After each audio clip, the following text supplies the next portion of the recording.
संसद में साध्वी पर लगातार तीसरे दिन घमासान जारी रहा। प्रधानमंत्री ने आज लोकसभा में सफाई दी, साफ किया कि साध्वी माफी मांग चुकी हैं, अब शांत हो जाइए, काम कीजिए और करने दीजिए। लेकिन बिफरा विपक्ष चुप होने को तैयार नहीं। कांग्रेस की तरफ से तो खुद राहुल गांधी ने कमाल संभाल रखी थी। मुंह पर काली पट्टी बांधकर विरोध के लिए उतरे थे कांग्रेस के उपाध्यक्ष। सोनिया गांधी का दामाद इतना अरब खरबपति कैसे हो गया? मर्यादाओं को हम सबने स्वीकार करना चाहिए। साध्वी निरंजन ज्योति के अभद्र बयान पर सफाई के लिए आज फिर प्रधानमंत्री को संसद का रुख करना पड़ा।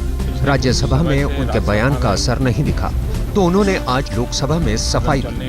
प्रधानमंत्री ने साध्वी निरंजन का बचाव करते हुए कहा कि मंत्री नई माफी मांग चुकी है, अब सदन को बड़ा दिल दिखाना चाहिए। मंत्री श्री ने क्षमा मांगी है और एक नए मंत्री, तो सभी वरिष्ठ नेताओं ने भी अपने अपने दल के लोग जो वहां बैठे हैं उनको भी अनुरोध करना चाहिए और इस विषय को समाप्त करके देश हित में अपने काम को आगे बढ़ाना चाहिए। पर प्रधानमंत्री के बयान पर एक बार फिर कोई असर नहीं हुआ। दोनों सदनों में आज भी जमकर हंगामा होता रहा। साध्वी मसले पर लामबंद विपक्ष का तेवर सुबह से ही सख्त था। सुबह सुबह विपक्ष ने गांधी की प्रतिमा के सामने काली पट्टी लगाकर अपना विरोध दर्ज किया था। इसमें कांग्रेस उपाध्यक्ष राहुल गांधी भी थे। प्रधानमंत्री के बयान पर हंगामा नहीं थमा तो सरकार के दूसरे बड़े नेताओं ने भी मोर्चा थाम लिया। इस बार पलटवार दलित कार्ड के साथ किया गया। एक दलित महिला उसने आकर के खेद व्यक्त किया, क्षमा मांगी, उसके बाद भी जिस तरह का अहंकार और जिस तरह की अराजकता दिखाई पड़ रही है, उससे एक बात साफ है कि घोटालों ने इनका ये हाल किया है और जो गड़बड़ जाला कर रहे हैं उसमें ये उनका बंटाधार होगा, ये बात इन्हें समझना होगा। दलित है, महिला भी है, पिछड़े वर्ग की भी है।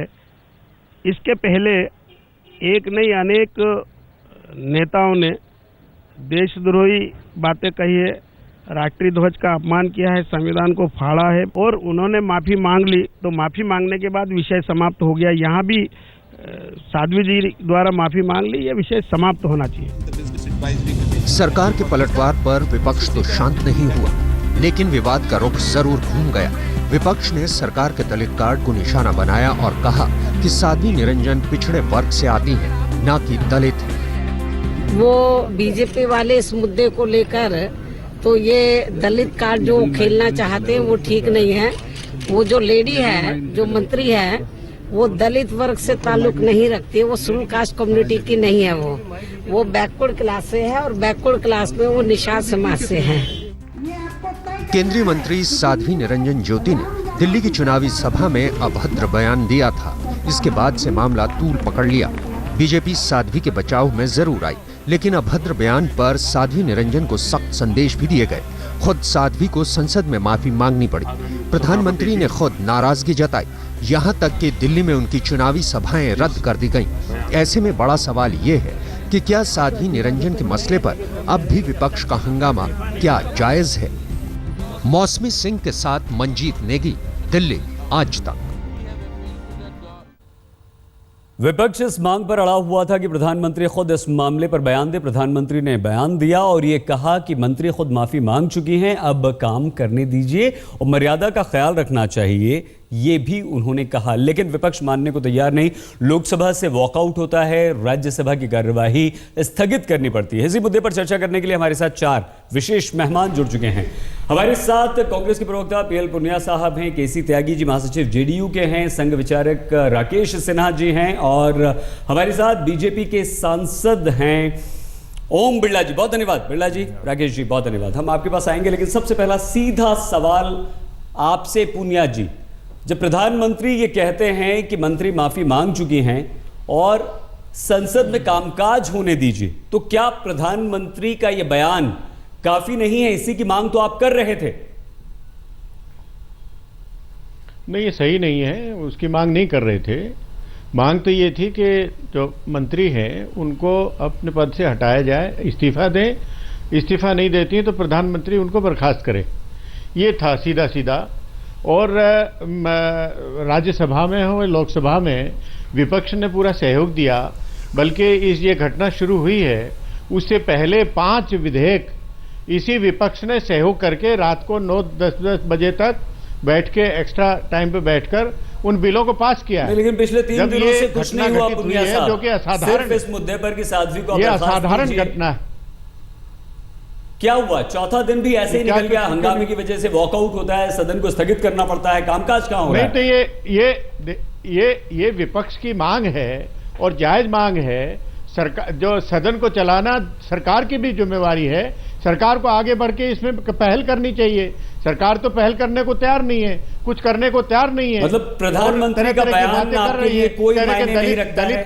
कभी दलित कार्ड खेलते हैं, ये दलित या पिछड़ा उसका कोई महत्व नहीं है। वो सांसद है, सांसद के पास मंत्रिपरिषद की सदस्य है और उनका आचरण क्या इस तरह का है कि उनको रहना चाहिए। वो तो प्रधानमंत्री नरेंद्र मोदी ने खुद कहा कि उन्हें नहीं।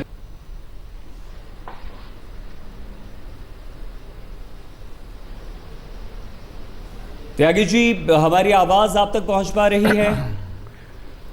जी आपकी आवाज है जी, बोलिए। त्यागी जी, क्यों जब प्रधानमंत्री खुद आते हैं, बयान देते हैं, अफसोस जताते हैं और देश हित में सदन में कामकाज होने देने की अपील करते हैं, तो फिर रुकावट क्यों, बाधा आपकी तरफ से क्यों? देखिए, पिछले काफी समय से इस तरह की घटनाएं हो रही हैं, इधर से भी और उधर से भी। मैं एक तरफ को नहीं कहना चाहता कि संसदीय लोकतंत्र तार तार हो रहा है। मैं उन लोगों में से हूं जो आपातकाल में जेल में रहा हूं, लोकतंत्र सेनानी हूं। इसलिए संसदीय मर्यादा जिसके लिए मैं जेल में रहा हूं उसका चीरहरण नहीं होना चाहिए, चाहे किसी पार्टी के हों या कोई भी हों। साध्वी निरंजन ज्योति का आचरण अमर्यादित रहा, अलोकतांत्रिक रहा और संवैधानिक प्रक्रियाओं के विरुद्ध रहा। मंत्री परिषद में शपथ लेने के बाद, सांसद की शपथ लेने के बाद उन्होंने जिस तरह के वक्तव्य दिए वो संज्ञेय अपराध है सीआरपीसी 153A के तहत। किसी को इस तरह के बारे में चरित्र हनन संबंधी क्या बास्टर्ड कहने से बुरी कोई गाली नहीं होती है। अगर किसी को ये बुरी नहीं लगती है तो भाई मुझे उनकी बुद्धि पे तरस आता है। वो तो सभी उसकी निंदा कर रहे हैं। प्रधानमंत्री ने खुद ये कहा है कि इस तरह का व्यवहार नहीं होना चाहिए, आपकी भाषा नियंत्रित होनी चाहिए, मर्यादित होनी चाहिए। लेकिन अब यहाँ सवाल यह है कि आपका विरोध क्या है त्यागी जी? ऐसा है कि प्रधानमंत्री जी की पार्टी और हमारी पार्टी 2-2 महीने तक सदन नहीं चलने दिया है, समझे नहीं? तब प्रधानमंत्री जी उस समय मुख्यमंत्री थे, शायद उनका कभी वक्तव्य नहीं आया।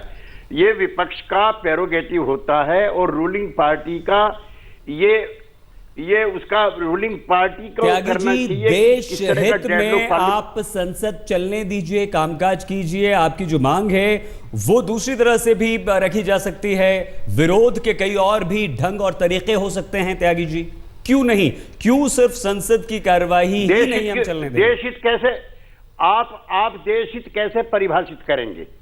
आप जो है गिरिराज सिंह जी हैं जो मंत्री परिषद लिए हुए हैं, जो वोट नहीं देंगे भारतीय जनता पार्टी को, उनको पाकिस्तान में जाना चाहिए। ये बयान देश हित में है? रोजेदारों को जाकर के रमजान के महीने में पूनिया जी ने एक बात कही जाती है, संसद के अंदर जिस समय कांग्रेस संसदीय दल के नेता खड़गे साहब ने कहा था कि प्रधानमंत्री जी आए वक्तव्य दे दें, और 2 दिन तक इस वक्तव्य और घटना के बाद लगातार खड़गे जी उनका दल बैठा रहा। लेकिन आज अचानक जिस तरीके की उन्होंने घटना प्रधानमंत्री के वक्तव्य के बाद, जबकि प्रधानमंत्री जी ने स्पष्ट कर दिया कि हम न तो ऐसे बयान पसंद करते हैं, हमारे संसद और मर्यादित रहें, मर्यादित आचरण करें, अपने जीवन में भी करें, सार्वजनिक जीवन में भी करें, संसद में भी करें। लेकिन जिस तरीके से कांग्रेस संसद को चलाना नहीं चाहती, संसद में जिन महत्वपूर्ण मुद्दों पर चर्चा होनी चाहिए, देश के हित के मुद्दों पर चर्चा होनी चाहिए, अकाल पर, सूखे पर, बाढ़ पर चर्चा होनी चाहिए, उस चर्चा से टिकना नहीं चाहती। वो चर्चा मांगती है और संसद में बैठना नहीं चाहती। हालत ये होगी कि कांग्रेस के पास आज की तारीख में संसद में बोलने का कुछ नहीं है। इसलिए उन बयानों को, जिन बयानों के बारे में पूरा देश जानता है कि मंत्री जी खुद ने माफी मांग ली, प्रधानमंत्री जी ने कहा कि हमने संसदीय दल की बैठक में मर्यादित आचरण का बयान सबको दिया है। जी वो तो सब ठीक है, फिर मुख्तार अब्बास नकवी आकर ओम जी ये क्यों कहते हैं कि वो एक दलित समुदाय से आती हैं साध्वी निरंजन ज्योति जी, इस वजह से उन पर हमला किया जा रहा है, इस वजह से उन्हें निशाना बनाया जा रहा है, ये कैसी ओम जी राजनीति? हम इस राजनीति को पसंद नहीं करते। हमने क्लियर कट कहा है, मुख्तार अब्बास नकवी आपके नेता ने कहा, आपके मंत्री ने कहा, नकवी जी ने कहा है कि किसी महिला ने जो बयान दिया है उस बयान को उन्होंने कहा है कि बयान दिया है, बयान को जो प्रधानमंत्री जी पसंद नहीं होते, प्रधानमंत्री हमारे नेता हैं। और उसके बाद दोनों सदनों के अंदर, राज्यसभा के अंदर, लोकसभा के अंदर, और जिन बयानों की बात पूनिया जी आप कर रहे हैं, आपकी नेता ने हमारे लोगों को क्या कहा, मौत का सौदागर कहा। इसी संसद के अंदर बेनी प्रसाद मंत्री कांग्रेस के मंत्री रहे, क्या उनको बर्खास्त कर दिया वाजपेयी जी की टिप्पणी पर? कितनी टिप्पणियों का हवाला कर दूं, सलमान खुर्शीद जी के बयानों को कह नहीं सकता, देश की जनता देखेगी।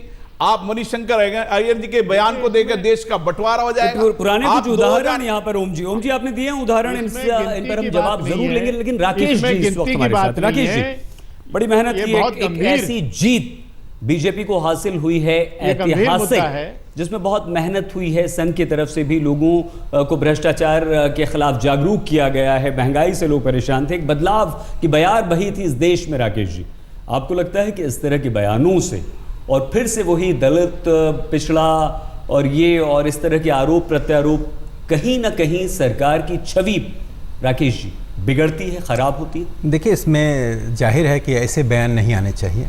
आखिर बयान गलत था, तभी तो प्रधानमंत्री जी को राज्यसभा लोकसभा में बयान देना पड़ा, पार्टी को डिसकाउंट करना पड़ा। त्यागी जी ने एक बात कही कि आपातकाल की याद दिलाई और उन्हें लोकतंत्र की बात कही, और त्यागी जी एक वरिष्ठ कार्यकर्ता हैं। मैं सिर्फ उस पर एक चीज़ जोड़ना चाहता हूँ कि चूँकि आज डिबेट हो रहा है, और टीवी डिबेट भी तीसरे दिन पर है, लोकसभा में हंगामा भी 3 दिन 4 दिन से हो रहा था, टीवी डिबेट भी 3-4 दिन से हो रहा है। हम किसी रचनात्मक निष्कर्ष पर पहुँचे हैं, चूँकि एक सिर्फ हम भी लोकसभा की तरह डिबेट ना करें। एक बात देख लीजिए कि 80 के दशक के बाद राजनीति में नए वर्ग का अभ्युदय हुआ है, नए सामाजिक वर्गों का अभ्युदय हुआ है, जिसको न्यू सोशल क्लासेस कहते हैं, और उनका एम्पावरमेंट होने के कारण, अभ्युदय होने के कारण, they are not politically trained, बहुत राजनीतिक रूप से प्रशिक्षित नहीं है। द डिस्कोर्स ऑफ लैंग्वेज, जो बहस विमर्श की भाषा में थोड़ी बदलाव आई है, महीने का तो बदलाव जो आई है वो सकारात्मक है, कि वो अच्छा होना चाहिए, लेकिन वह यह भी जरूरी है कि नीचे जैसे जीतराम मांझी। राकेश जी, यहाँ हमें थोड़ा सा रुकना पड़ेगा, लेकिन राकेश जी ने एक बहुत ही अलग यहाँ पर एंगल और एक कोण की तरफ हमारा इशारा किया है। जो नए लोग आए हैं चुनकर, ऐसे परिवेश, ऐसे परिदृश्य और ऐसे समाज से चुनकर आए हैं जिन्हें उतना एक्सपोजर नहीं था, तो क्या उन्हें ट्रेन करने की जरूरत है, और अगर है तो कैसे और क्यों नहीं पहले? साध्वी निरंजन ज्योति के एक बयान पर हंगामा मचा हुआ है, संसद की कार्यवाही नहीं चल रही है, प्रधानमंत्री बयान दे देते हैं और ये कहते हैं कि देश हित में आप कम से कम संसद को चलने दीजिए, लेकिन अब विपक्ष ये मांग कर रहा है, कांग्रेस की तरफ से ये मांग है कि आप बर्खास्त कीजिए साध्वी निरंजन ज्योति को। एक बहुत महत्वपूर्ण इशारा राकेश जी ने यहां पर किया था, और वो इशारा ये था कि नए लोग आते हैं, ऐसे परिवेश से आते हैं जहां उन्हें वो ट्रेनिंग नहीं मिल पाती है।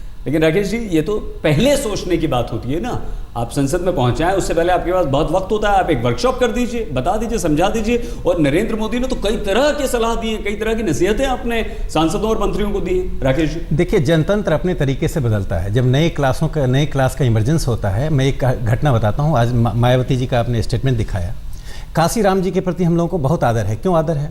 उन्होंने दलितों का सशक्तिकरण किया, लेकिन दलितों का सशक्तिकरण करते समय उन्होंने क्या कहा था? मारो जूते चार। यदि उस नारे को लेकर आज हम हंगामा करें कि काशीराम जी को भारत रत्न नहीं मिले, काशीराम जी का सम्मान ना हो, तो क्या उचित होगा? समय समय पर जब जनतंत्र में परिवर्तन आता है तो इतिहास साबित करता है कि क्या कहना चाहते हैं कि माफ कर देना नहीं, मेरा मानना है कि यदि उस व्यक्ति ने माफी मांग ली तो माफी के महत्व को समझिए, माफी के महत्व को समाप्त मत कीजिए। संसद के पटल पर यदि कोई सांसद माफी मांगता है, कहता है मुझसे गलती हुई, प्रधानमंत्री बयान देते हैं, यदि उसको महत्वहीन आप करते हैं तो संसद का अवमूल्यन कर रहे हैं, और विपक्ष आज वही कर रहा है। यदि समय हो तो मैं एक छोटा सा इंस्टांस दे दूं प्लीज। कि आर.के. करंजिया विलेज के संपादक होते थे, उन्होंने संसद का अवमानना किया। जब संसद में पहुंचे, जब उन पर प्रिविलेज मोशन लाया गया, तो जवाहरलाल जी ने सांसदों को इशारा किया कि इनका सम्मान हो, इन्होंने माफ़ी मांग ली, आए हैं नियम कायदे के तरीके, और नियम कायदे के तरीके इनको वापस भेज दिया जाए। तो हम पुरानी परंपराओं को देखें और सकारात्मक बढ़ें। जीतराम मांझी को लेकर यदि हम बयान दें, काशीराम जी को लेकर बयान दें, स्वयं मायावती जी को लेकर बयान दें, तो इस समाजशास्त्रीय पक्ष पर ध्यान देना चाहिए। ठीक है राकेश जी, बिरला जी ने भी इस ओर इशारा किया था, लेकिन हमारे साथ दो बहुत ही वरिष्ठ सांसद केसी त्यागी जी और पुनिया जी, तो हम आप दोनों से ये पूछेंगे कि क्षमा आप क्यों नहीं कर रहे हैं, बर्खास्तगी पर आप क्यों अड़े हुए हैं? क्योंकि कहा तो यह भी जाता है कि क्षमा जो है वो सबसे बड़ा दान है।